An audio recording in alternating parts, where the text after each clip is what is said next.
এই পর্যায়ে আপনাদের সামনে কোরআন তেলাওয়াত নিয়ে আসতেছেন আমাদের মাদ্রাসা ছাত্রী মোসাম্মদ বর্ষা আক্তার। ওনাকে কোরআন তেলাওয়াত করার জন্য বিশেষভাবে অনুরোধ করছি। আসসালামু আলাইকুম ওয়া রাহমাতুল্লাহি ওয়া বারাকাতুহু।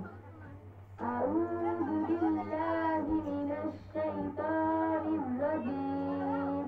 বিসমিল্লাহির রাহমানির রাহিম। আলহামদুলিল্লাহি রাব্বিল আলামিন।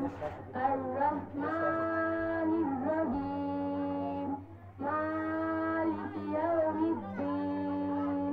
ইয়্যাকা না'বুদু ওয়া ইয়্যাকা নাস্তাঈন। সিরাতাল লাযীনা আন'আমতা আলাইহিম গায়রিল মাগদূবি আলাইহিম ওয়ালাদ-দাল্লিন। আমিন। সাদাকাল্লাহুল আযীম। আসসালামু আলাইকুম ওয়া রাহমাতুল্লাহি ওয়া বারাকাতুহু। মাশাআল্লাহ, আমাদের মাদ্রাসা ছাত্রী মোসাম্মদ বর্ষা আক্তার কোরআন তেলাওয়াত করলেন।